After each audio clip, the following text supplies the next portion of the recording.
जय हिंद दोस्तों, आप लोग की तैयारी कैसी चल रही है। अब आपके एग्ज़ाम में बहुत समय नहीं रह गया है, एग्ज़ाम बहुत करीब है। तो चलिए बिना समय गंवाए आज की क्लास शुरू करते हैं। परसेंटेज में हम लोग SI CI अब आज पढ़ने वाले हैं। SI CI पहले समझ लीजिए क्या है। जैसे इसको कहते हैं, हिंदी में तो आप जान ही रहे हैं, सिंपल इंटरेस्ट यानी साधारण ब्याज, और इसको क्या कहेंगे, कंपाउंड इंटरेस्ट। कंपाउंड इंटरेस्ट चक्रवृद्धि ब्याज। आज हम देखिए, अभी तो फिलहाल हमने जितने ये क्वेश्चन लिखे, जितने प्रॉब्लम्स हैं, इसमें हम SI के सिंपल इंटरेस्ट के सारे टाइप्स जो आपके एग्जाम में आते हैं वो सारे टाइप्स बता देंगे, जो कि साधारण ब्याज के पोर्शन से भी यानी चैप्टर से भी, और परसेंटेज का मेन मकसद क्या है। परसेंटेज जो होता है वह वृद्धि या कमी को बताता है, यही ना, कितना बढ़ा, कोई राशि है तो कितना बढ़ गया या वो राशि कितना घट गया। इसमें बढ़ना या घटना क्या बताता है, ब्याज, इंटरेस्ट। भाई कोई भी राशि है उस पर अगर ब्याज मिलता है तो हमारी राशि बढ़ करके हमको मिलेगी, यानी बढ़ गया। तो बढ़ना और घटना ब्याज बताता है। तो आपको SI पे पहले समझना होगा, दोनों में डिफरेंस देखिए। साधारण ब्याज जो होता है वह तो आप इसके शब्दों से ही समझ जा रहे हैं कि ये साधारण ब्याज यानी सीधा साधा ब्याज है। वह ब्याज जो कि स्वयं ही स्पष्ट कर देता है अपने आप को कि मैं इतना मिलूंगा या मैं इतना प्राप्त होऊंगा किसी राशि पे। यानी किसी राशि पे कोई ब्याज अगर प्राप्त हो रहा है तो आप आसानी से ज्ञात कर सकते हैं साधारण ब्याज को। वह राशि दी गई है कि नहीं दी गई है कोई फर्क नहीं पड़ता। अगर आपको वर्ष दिया गया है और दर दिया गया है तो भी आप ब्याज बता दें। यानी अगर आपको इतना भी पता हो कि एक वर्ष पर आपको ब्याज इतना रुपया मिल रहा है, राशि नहीं भी पता है, दर नहीं भी पता है, तो आप कितने भी वर्षों का अगर आपको ज्ञात करना होगा तो ब्याज निकाल सकते हैं। लेकिन चक्रवृद्धि ब्याज इतना कॉम्प्लिकेटेड हो जाता है कि अगर सिर्फ यह बता दिया जाए कि एक वर्ष का चक्रवृद्धि ब्याज इतना है तो 6 वर्षों का कितना होगा, तो आप कैसे निकालेंगे। ना दर पता है ना ही मूलधन पता है। क्यों नहीं निकाल पाते, क्योंकि पहले वर्ष में जो इसमें ब्याज प्राप्त होगा वह दूसरे वर्ष में जा करके मूलधन में जुड़ जाता है। दूसरे वर्ष में मूलधन में जुड़ जाता है। क्यों जुड़ता है, क्योंकि यह जो चक्रवृद्धि ब्याज होता है वह ब्याज पे भी ब्याज देता है। क्या, चक्रवृद्धि ब्याज जो ये वाला होता है वो ब्याज पे भी ब्याज देता है। इसलिए जो मूल राशि होती है, मूलधन जो होता है, उसमें यह ब्याज जुड़ जाता है। इसलिए यह बता पाना कठिन होगा कि चक्रवृद्धि ब्याज जो है अगर एक वर्ष में इतना प्राप्त हुआ है तो 5 वर्ष में कितना मिल जाएगा, जब तक कि उसका मूलधन न दिया हो और दर ना दिया हो। तो यह तो हो गया इन दोनों का डिफरेंस। एक तरह से दोनों में समानता कब होती है, पहले वर्ष में। पहले वर्ष का जो साधारण ब्याज होता है और पहले वर्ष का जो चक्रवृद्धि ब्याज होता है वो दोनों आपस में बराबर होता है। अब आप देख लीजिए, जैसे मान लीजिए हम ले लेते हैं 1000 रुपया। मूलधन तो आप समझ रहे हैं ना, मूलधन किसे कहते हैं। मूलधन वह राशि जिस राशि को या तो किसी को उधार दी जाती है या फिर किसी से वह राशि उधार ली जाती है तो उसे कहते हैं मूलधन। और उस पर जो ब्याज मिलता है, ब्याज मिलने के बाद राशि क्या हो जाती है, मिश्र धन हो जाती है। पहला होता है मूलधन। मूलधन को कहते हैं प्रिंसिपल, ठीक है, प्रिंसिपल, प्रधानाचार्य जी नहीं। फिर उसके बाद इस राशि में, मूलधन में जितना ब्याज हमें प्राप्त होगा और उसके बाद जो राशि मिलेगी ब्याज को जोड़ने के बाद, उसे कहते हैं मिश्रधन। क्या कहते हैं, मिश्रधन। इसे इंग्लिश में अमाउंट लिखते हैं। ठीक, हम इसमें मूलधन यानी प्रिंसिपल को जो है P से डिनोट करेंगे और मिश्रधन को A से करेंगे, और साधारण ब्याज जो कि सिंपल इंटरेस्ट कहलाता है, सिंपल इंटरेस्ट, ठीक है, और इसको चक्रवृद्धि ब्याज को क्या कहते हैं, कंपाउंड इंटरेस्ट। कंपाउंड इंटरेस्ट, इसको कंपाउंड इंटरेस्ट कहते हैं। तो यह देखिए कंपाउंड इंटरेस्ट कहते हैं।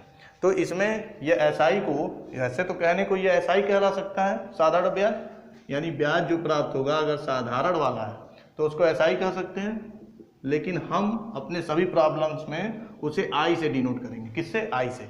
लेकिन पहले हम दोनों में एक राशि के अनुसार कितना पैसा ब्याज पे मिल जाएगा, कितना पैसा चक्रवृद्धि ब्याज में ज़्यादा मिलता है, प्राप्त होता है, वह देख लेते हैं। जैसे मान लीजिए 1000 रुपये का कोई अमाउंट है, ठीक है, और उसमें 4 वर्षों के लिए दोनों हमें देखें, SI भी देखें और CI भी देखें, ठीक है। पहले वर्ष में अब इसमें क्या है, हर वर्ष ब्याज समान रहेगा, तभी तो ये साधारण है, सीधा साधा ब्याज है। यानी ये पहले वर्ष में जो ब्याज मिलेगा वही दूसरे वर्ष में भी ब्याज प्राप्त होगा, वही तीसरे वर्ष में भी प्राप्त होगा, वही चौथे वर्ष में, लेकिन यह हमेशा बदलते जाएगा। क्यों? क्योंकि यह चक्रवृद्धि ब्याज ब्याज पे भी ब्याज देता है। यानी जो ब्याज पहले साल मिलेगा वह ब्याज मूलधन में जुड़ जाएगा, उसके बाद जो राशि प्राप्त होती है उस पर पुनः जो है ब्याज मिलता है। इसलिए चक्रवृद्धि ब्याज का जो टोटल आएगा वह इससे ज़्यादा होगा। जैसे देखिए 1000 4 वर्षों पे है, पहला वर्ष, दूसरा वर्ष, यह वर्ष मान लीजिए, ठीक, तीसरा वर्ष और चौथा वर्ष। अब उसमें अगर 10% दर है, दर क्या है 10%, समय क्या है 4 वर्ष, समय को हम टी से डिनोट कर ले रहे हैं, दर यानी रेट को हम आर से डिनोट कर ले रहे हैं। तो अब देखिए कैसे हम निकालें, 1000 4 वर्ष पे 10%, तो 10%, 1000 का 10% कितना होगा 100, तो यहाँ 100 लिख दिया।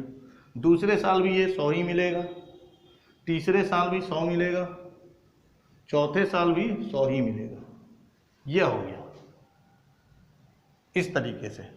अब इसमें देखिए कैसे क्या होगा काउंट, इसमें आप पहले साल तो 100 मिला, ठीक है, 1000 पे, इसमें हर बार 1000 पे, हर बार इसमें मूलधन क्या है 1000, मूलधन इसका क्या है 1000, 1000 और 1000, यही है ना मूलधन। इसमें हमने बताया मूलधन में ब्याज जुड़ जाता है, तो अब इसका धन जो होगा जिस पे ब्याज मिलेगा वो अलग अलग हो जाएगा। पहले वाले में तो सेम है, दोनों में देखिए सेम आ रहा है हम, यानी ये पहले वर्ष में ये दोनों समान रहते हैं। साधारण ब्याज और चक्रवृद्धि ब्याज किसी भी राशि का होगा पहले वर्ष में दोनों समान होगा, तो ये भी 1000 पे इसलिए समान। लेकिन अब ये राशि क्या हो जाएगी, 1000 में 100 जुड़ जाएगा, यह हो जाएगा 1100, 1100 पे मिलेगा 10%, तो 110 होता है। फिर 110 इसमें जुड़ जाएगा, यह हो जाएगा 1210, 1210 का जो 10% होगा, जीरो हटा दीजिए, 121, तो 121 हो जाएगा। फिर ये 121 इसमें जुड़ जाएगा, 12 1331, 1331, अब ये कितना आया, तो 133.10, ठीक है। अब ये 0.10 तो सब में पॉइंट लगा दीजिए, 00, 0.00 और 0.00। अब इसको आपने टोटल कर दिया, ठीक है, 0.10 इधर हो गया, और उसके बाद ये आपका 3 1 4 हो गया, 3 2 5 1 6 हो गया, 1 2 3 4 हो गया, ठीक। और यह कितना आ रहा है 400, यह आ रहा है 400। अब देखिए दोनों में डिफरेंस, ये 400 464, यह कितना दे रहा है 400, और इसमें मिल रहा है 464 रुपये 10 पैसे। इससे आप चाहें तो सीधे जितने वर्ष तक का ब्याज आपको प्राप्त करना है या जितने वर्ष तक आपको ब्याज देना है उन वर्षों का ही सीधे गुणा कर दीजिए। जैसे 10% है और यह राशि आपको दिया है, तो इसका 10% 100 हुआ, और 100 का 4 में गुणा कर देंगे तो 400, यानी 4 वर्षों में 400। लेकिन इसमें क्या आप ज्ञात कर पाएंगे, तो इसमें इतना आसान नहीं है, ये साधारण नहीं है, ठीक है, चक्रवृद्धि है, ठीक है, हर बार बढ़ता रहता है, हर साल बढ़ता रहता है, साल दर साल ये ब्याज पे ब्याज मिलता रहता है। तो आइए हम पहले शुरू करते हैं साधारण ब्याज। पहले ऐसा ही लिख देते हैं, इसका फार्मूला होता है क्या, प्रिंसिपल यानी P, रेट यानी R, ठीक है, टाइम यानी T, मूलधन गुणे दर गुणे समय बटे 100, यह होता है इसका फार्मूला। यह हर किताब में आप देख लेंगे, और आप शुरू से पढ़ते चले आ रहे हैं इस फार्मूले को, इस पर बहुत से वर्क भी आपने किए, प्रॉब्लम्स भी किए। अब देखिए थोड़ा सा हम इसमें चेंजिंग लाएंगे, ठीक, क्या चेंजिंग लाएंगे, हमने कहा SI को I लिखेंगे, I लिख दिया। P जो है मूलधन पे ही सब कुछ काम करना रहता है, मूलधन पे ही हमें ब्याज मिलेगा, तो इसको इधर लेते हैं, इस राशि को, तो लेते आए I/P कर दिया। अब इधर क्या बचा, RT/100। अब यह आपको ध्यान रखना है, अब से आप यह फार्मूला ध्यान रखिए, क्योंकि हमें यह भी देखना है, प्रतिशतता में भी देखना है। तो प्रतिशतता क्या होती है, परसेंटेज क्या होता है, भिन्न के रूप में हम बदलते थे, तो यह भिन्न के रूप में आपको यहाँ प्राप्त हो सकता है। I और P का रेशियो भी हो गया इसमें, यानी I मतलब इंटरेस्ट हो गया ब्याज, और P मतलब मूलधन, उनका क्या रेशियो है यह पता चल जाएगा। अगर P दिया है, ठीक है, T दिया है, I दिया है, तो R आप ज्ञात कर लेंगे। हर तरह से आप यह फार्मूला प्रयोग कर सकते हैं। तो पहला तो यह आप नोट कर लीजिए, ठीक है। दूसरा एक और चीज़ देखिए, आप यह भी जानते हैं कि ए हमने क्या बताया था, अमाउंट यानी मिश्रधन, वह होता है मूलधन P और प्लस ब्याज, साधारण ब्याज I, मूलधन P और ब्याज I के जोड़ के बराबर। इसमें अगर हम A से भाग दे दें तो ये क्या हो जाएगा, A/A 1 हो जाएगा, P/A ये P/A हो जाएगा, और प्लस ये I/A हो जाएगा, ठीक है, यानी एक रेशियो तो आपको I/P हो गया, एक अनुपात आपका P/A के बीच में भी दे सकता है, क्वेश्चन में प्रॉब्लम में आगे चल करके हमें फार्मूला सब यूज करना बता देंगे। और एक आपका अनुपात ब्याज और मिश्र धन का भी दे सकता है, यानी अगर ब्याज और मूलधन का अनुपात दिया हो तो भी आप निकाल सकते हैं, ठीक, नहीं तो इसको भी आप निकाल सकते हैं, इसको भी आप निकाल सकते हैं। क्यों? क्योंकि यह होता है 1 के बराबर। आप जब भी चाहें तो 1 - I/P/A कर सकते हैं इसको, ठीक। तो यह चीजें आप नोट कर लीजिए। अब आइए हम लोग प्रॉब्लम सॉल्व करना शुरू कर देते हैं, कैसा और क्या क्या प्रॉब्लम आता है एसआई में। पहले एसआई शुरू करते हैं। ये जितने आपके टाइप्स हैं सब एसआई के हैं, ठीक, अलग अलग टाइप्स के क्वेश्चन। जैसे 2000 का किस दर से 4 वर्षों में साधारण ब्याज 1600 होगा। अब देखिए जो हमने बताया था उसी पे हम करते हैं। हमने बताया था आपको कि I/P, I क्या है ब्याज और P क्या है मूलधन, बराबर RT/100, यही बताया था। अब इसमें देखिए 2000 क्या है, राशि है, मूलधन है, तो नीचे हो जाएगी 2000, ठीक। 1600 क्या है, साधारण ब्याज मिल रहा है, तो 1600 यहाँ कर दीजिए। और 4 वर्ष दिया है तो 4 वर्ष T की जगह 4 कर देंगे तो 4R/100 हो जाएगा, यही है, ठीक है। अब देखिए इसमें क्या है 1600/2000, तो इसमें क्या करेंगे, 2 जीरो से 2 जीरो तो कट गया, 16/20 आया, 16 को 4 से काटेंगे 4 आएगा, 4 चौक 16 और 4 पचे 20। अब इधर देखिए 4R/100, 4 से 4 कट गया, ठीक है, 1 हो गया यहाँ पे, और यहाँ R/100 है तो 100 उधर ले जाइए, तो R = 100/5 = 20, यानी यह आ गया आपका 20%। इसका आंसर क्या हो गया 20%, पहले का 20% आ गया। बहुत ही सिंपल था, केवल आपको I/P रेशियो ध्यान रखना है, और जो हमने टोटल वाला बताया था P+I करके, वो वाला रेशियो ध्यान रखना है। उससे आपने निकाल दिया, तुरंत काट दिया। वैसे भी आप ये सब ओरली भी कर सकते हैं। कैसे ओरली है, जैसे 20,000 पे 1600 में प्राप्त हो जा रहा है, यानी कि इसका 80 भाग प्राप्त हो जा रहा है। भाई 2 × 8 = 16 होता है ना, 80 भाग प्राप्त हो जा रहा है। तो आप जानते हैं कि 4 वर्ष में प्राप्त हो रहा है, यानी 80 को आप 4 से भाग दे दीजिए, तो कितना आ गया 20 आ गया, यानी 20% होगा। नहीं, ओरली भी हो जाएगा, लेकिन ओरली करने के लिए प्रैक्टिस ज़्यादा करना पड़ेगा, तब आपको अनुपात किस तरीके से देखा जाता है प्रश्न में, किस तरीके से ओरली आपको सॉल्व करना है वो आपको आ जाएगा। लेकिन प्रैक्टिस बहुत जरूरी है, मैथ्स में प्रैक्टिस रोज जरूरी है, क्योंकि फार्मूला जो होता है वो फार्मूला कितना भी याद हो जाएगा, लेकिन किस तरीके से उसका यूज करना है वह जो है आपको प्रैक्टिस ही करा पाएगा, ठीक है। दूसरा देखिए 1600 मूलधन का 10% वार्षिक की दर से कितने वर्षों में 640 ब्याज हो जा रहा है। मूलधन भी दिया, ब्याज भी दिया है, तो I/P हम कर सकते हैं, ठीक है। तो हम पहले फार्मूला लिख दे रहे हैं जिससे धीरे धीरे माइंड में बैठ जाए, RT/100, ठीक है। I कितना है 640, P है 1600, 10% वार्षिक दर है तो 10, और T कितना है, मूलधन का 10% वार्षिक दर से कितने वर्षों में, T नहीं दिया है तो 100 हमने लिख दिया। यह क्या देखिए 2 जीरो से 2 जीरो ये कट गया, ये पूरा कट गया। अब उसके बाद यह 0 से यह 0 कट गया, ठीक। अब ये 64 है, 16 16 चौका 64, यानी 4 आ गया, और T आ गया। सीधे सीधे एक ही लाइन में आपका आंसर आ गया। T यानी समय जो है 4, यानी कि 4 वर्ष, 4 वर्ष समय, यानी 4 वर्ष में यह 640 रुपये प्राप्त हो जाएगा।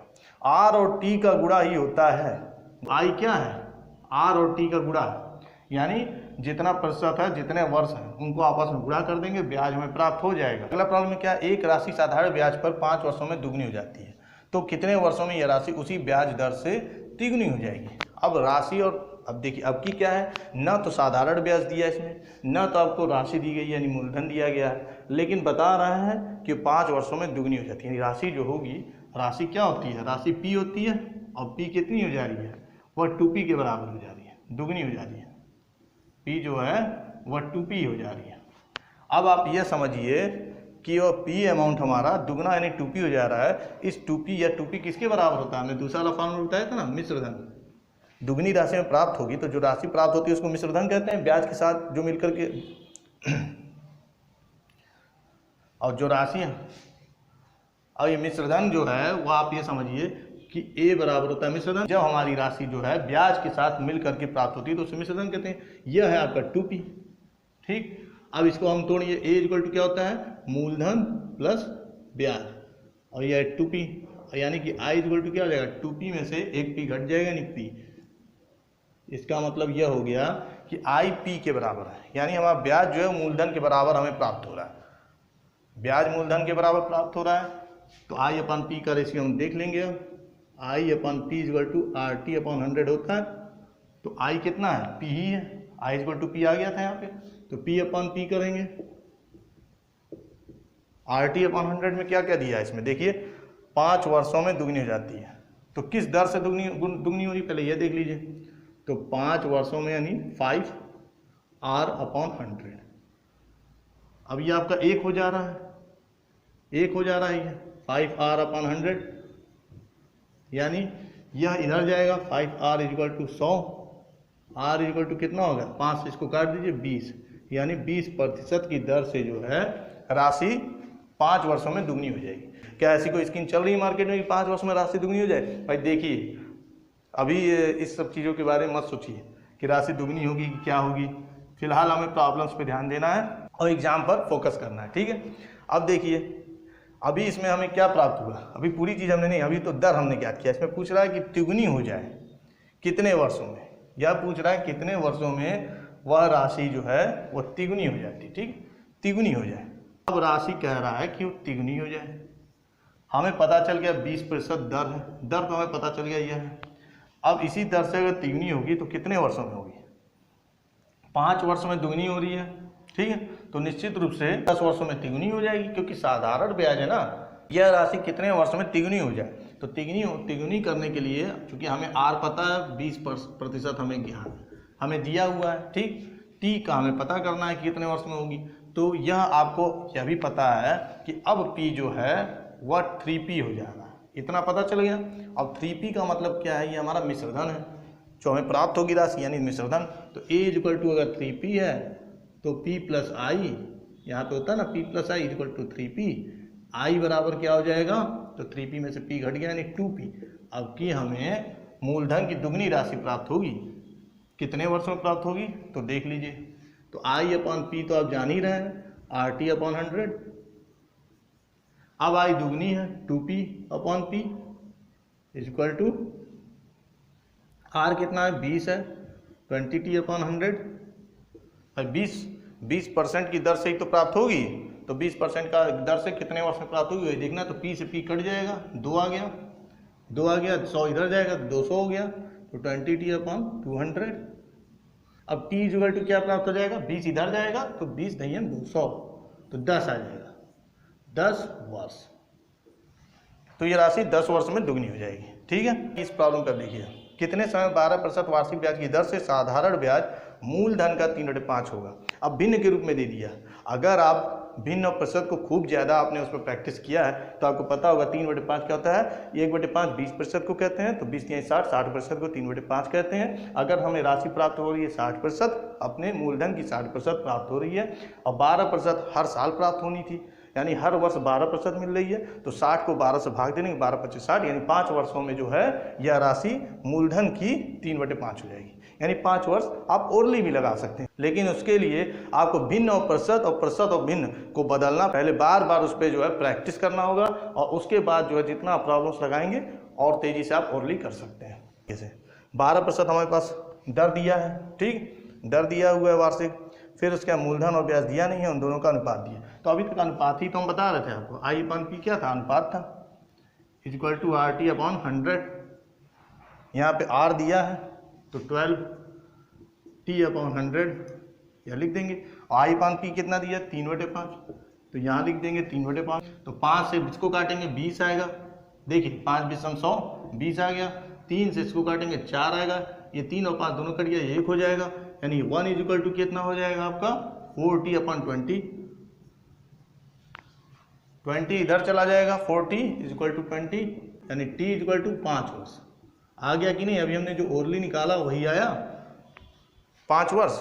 और 3/5 को क्या कहते हैं, 3/5 को जो है ये भिन्न को प्रतिशत में 60% कहते हैं। 1/5 20%, 20 का 3 में गुणा किया 60%, और 12% हर वर्ष प्राप्त होगा हमें ब्याज, तो 12×5 60, यानी 5 वर्ष में प्राप्त होगा।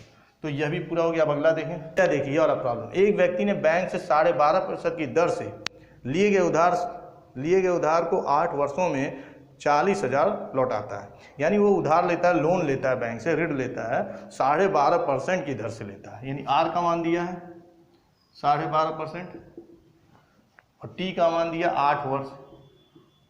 8 वर्ष में वापस कर देता है। ये दो चीज़ें दिया है और क्या दिया है, 40,000 हमें वापस करता है। यानी ए की वैल्यू दी है, मिश्र धन जो पूरी राशि वापस करता है, तो यह वापस करता है ए। अब उसका कह रहा है उसने बैंक से कितना उधार लिया था, उधार कितना लिया था ये पूछ रहा था। तो हम इसमें पहले I/P का अनुपात निकाल लेते हैं। क्या अनुपात आता है इसमें, देखिए आर दिया 12.5 और टाइम दिया 8 वर्ष। 100 है, 100 से इसको अगर हम काटते हैं तो 8 आएगा, 8 से इसको काट देंगे तो 1 आएगा। यानी 1 आ गया। I/P = 1 आ गया। यानी I जो है और P के बराबर है। इसका मतलब समझे, बैंक से उसने ऋण प्राप्त किया था उसकी दुगनी राशि वापस करता है। यानी 40,000 है तो इसको I/P, तो A = P + I होता है। देखिए P + I होता है, चाहे तो ये I को P ही लिख दीजिए क्योंकि P के बराबर ही तो राशि वापस कर रहा है। 2P। I का मान कितना दिया है 40,000 दिया है। 40,000 लिख दिया हमने, 2 से इसको काट देंगे यानी कि 20,000 राशि आपकी आ जाएगी। ठीक है, ये 20,000 आ जाएगा। ठीक है, मिटा देना। अगला प्रॉब्लम देखते हैं। एक किसान ने मिनी बैंक में 8 पैसे 1 रुपये पर 8 पैसे जो 1 रुपये पर 8 पैसे छमाही ब्याज की दर से 500 रुपये जमा किए। अब इसमें कन्फ्यूजन ना कीजिए। देखिए कभी कभी होता है 8% दे देता है ब्याज की दर, तो साधारण मतलब पता चल जाता है आर का मान 8% है। कभी कभी भिन्न के रूप में दे देता है, भिन्न के रूप में दे देगा। 8% को क्या कहते हैं, तो 2/25 कहते हैं। कैसे हमने निकाला, हमने ऐसे निकाला कि हम आपको पहले ही बताए थे 4% का मतलब होता है 1/25, तो 4 का पहाड़ा होगा तो 4 दूनी 8, तो 8% का क्या होगा 2/25। तो ऐसे तुरंत आप निकाल लेंगे। ठीक है, ये चक्रवृद्धि ब्याज अभी हम नहीं पढ़ा रहे हैं, किसको समझ लीजिएगा उसके बारे में बताना। तरीके से जैसे कि प्रतिशत को हम भिन्न में बदलते हैं तो 2/25 हो जा रहा है 8%। उसी तरीके से 1 रुपया पे 8 पैसा कितना परसेंट हुआ, 1 रुपया होता है 100, तो 100 पे 8 जब हो जाता है 8%, तो 100 पैसे पे भी तो 8 पैसा हुआ 8%। 8% तो इसका 8% तो आपका दर हो गया, आर का मान हो गया। वो भी कह रहा है छमाही ब्याज। छमाही ब्याज, अब ये समझिए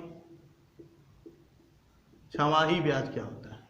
देखिए वार्षिक ब्याज अभी तक जितना करते आ रहे थे तो 1 वर्ष का था, यानी 1 वर्ष में एक बार। तो 1 वर्ष में कितनी छमाही होती है, तो 1 वर्ष में 2 छमाही होती है। 2 छमाही होती है। 1 वर्ष में कितनी छमाही, छमाही मतलब 6 महीना, तो 1 वर्ष में कितना 6 महीने पड़ेगा, तो 12 है तो 6 6 12, 2 बार पड़ेगा तो 2 छमाही हो गई 1 वर्ष में। तिमाही अगर लिखा हो कि तिमाही दर है ब्याज की दर जो है, तो एक वर्ष में कितनी तिमाही होती है, तो 1 वर्ष में आपकी 4 तिमाही होती है। ठीक है, 4 तिमाही। कैसे, तिमाही 3 महीने को कहते हैं, छमाही 6 महीने को, तिमाही 3 महीने को कहते हैं। 1 वर्ष को 12 महीना कहते हैं। तो 6 12 को अगर काटेंगे 6 से तो 2 आएगा, तो 2 छमाही, और 12 को अगर काटेंगे आप 3 से तिमाही से तो 3 चौका 12 4 तिमाही। छमाही अगर ब्याज की दर है तो 1 वर्ष में 2 बार ब्याज प्राप्त होगा। 1 वर्ष में 2 बार ब्याज प्राप्त होगा, तो जितना वर्ष दिया होगा उसका दुगना कर देंगे, बस वही छमाही होगी। अब देखिए प्रॉब्लम सॉल्व करते हैं। तो इसमें दिया है तो इतना तो 8% आपका दर पता चल गया, फिर छमाही है और 1.5 वर्ष बाद बैंक उसे कितनी धनराशि देगी, तो 1.5 वर्ष दिया है। कितना दिया है, 1.5 वर्ष। तो इसमें 2 का गुणा कर देंगे क्योंकि छमाही है, तो 3 हो गया, 3 आ जाएगा। छमाही कितना हो गया 1.5 वर्ष में, 3 छमाही हो गया। कितना छमाही वही देखेंगे वर्ष में, तो 3 छमाही है तो 3 बार हो गया। और आर कितना है, 8 है, तो 8 गुणे 3, ठीक, 8 गुणे 3 और 500 रुपया हमारा पी है। आई कितना वापस करेगा, तो I/P, पी की जगह हम 500 रख देंगे, और आर की जगह 8% और इसकी जगह 3/100, तो 5 आएगा। ठीक है, 5 आया, 8 त्रिक 24 हो गया, 5 इधर चला गया, 5 गुणे 24, I कितना आ गया, 120 रुपया आ गया।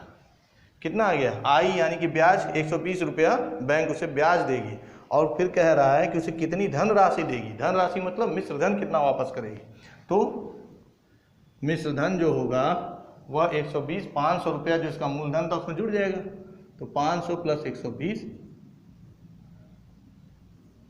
बराबर कितना हो जाएगा 620। तो 620 रुपया जो राशि होगी वह बैंक उसे वापस करेगी, ठीक है, वो या देगी। तो ये भी हो गया। अब अगला आखिरी प्रश्न देख लीजिए। एसआई पे जितने टाइप्स हैं आपको अलग अलग टाइप्स हम बताते चले जा रहे हैं, ठीक। उसमें आपको क्लियर होते जा रहा होगा कि अनुपात में दिया है, ठीक। तो क्या होगा, अगर देखिए दर नहीं दिया है तो कैसे दर ज्ञात करेंगे, अगर वर्ष नहीं दिया है तो वर्ष कैसे ज्ञात करेंगे, कितने वर्ष में। फिर उसके बाद दुगना तिगुना का मैटर दे दिया कि दुगना हो गया, तिगुना हो गया, 4 गुना हो गया, तो उसमें किस तरीके से हल करेंगे। फिर उसके बाद इस वाले प्रॉब्लम में आप देख रहे हैं कि इसमें मूलधन ही नहीं दिया हुआ है, मूलधन भी नहीं दिया है, ब्याज भी नहीं दिया, बस ब्याज की दर दिया है और वर्ष दिया है। तो ऐसी स्थिति में किस तरीके से ज्ञात करेंगे। इस वाले प्रॉब्लम में आप देख रहे हैं कि 1 रुपये पे 8 पैसा यह दर बताया जा रहा है, यानी इसको 8% में चेंज कर लीजिए। दूसरा छमाही है, तो छमाही वाला टाइप भी आपको मैंने बता दिया। अब आखिरी देखिए, आखिर प्रॉब्लम क्या है, 4500 को 2 भागों में इस तरह बांटा गया। एक रकम है 4500, एक राशि, और उसको 2 भाग में बांटा जा रहा है, और पहले भाग पर 4.5% की दर से 4.5% की दर से 3 वर्षों में साधारण ब्याज, दूसरे भाग पर 6% वार्षिक ब्याज की दर से 1/4/5 वर्षों में साधारण ब्याज की राशि समान है। इसका मतलब यह है 4500 एक राशि है, उसे 2 भागों में बांटा गया है और दोनों पे जो ब्याज मिल रहा है वह समान मिल रहा है, अलग अलग दर से अलग अलग समय पे। तो अगर एक राशि मान लीजिए P है, अगर एक राशि P है तो निश्चित रूप से दूसरी राशि क्या हो जाएगी, मान लीजिए P1 = P है, तो P2 = क्या हो जाएगा, चूंकि पूरी रकम तो 4500 है तो ये 4500 माइनस P हो जाएगा। भाई दूसरी तो यही होगा ना, 4500 में से घट जाएगा तो 4500 माइनस P हो जाएगा। यानी एक राशि हमारी, पूरी राशि 4500 थी ना, तो उसका एक भाग जो है P है और दूसरा भाग 4500 माइनस P है। अब इन दोनों पे R और T लगा देंगे, P × R × T/100 के हिसाब से हम सॉल्व कर देंगे। कितना दिया है पहले वाले का 4.5%, तो P है मान लीजिए पहले वाले का 4.5% है। 4.5 को क्या कहेंगे, 2 × 8 9/2, 9 2 नीचे कर दीजिए, 9/2 और गुणे 100 नीचे होता ही है। और T कितना है, T है 3 वर्ष, 3 वर्ष लिख दीजिए। अब दूसरे वाले में देखिए, दूसरे वाले की राशि क्या है 4500 माइनस P, यह राशि है। R कितना दिया है, RT/100 कैसे लिखेंगे, 3 वर्ष हो गया ना।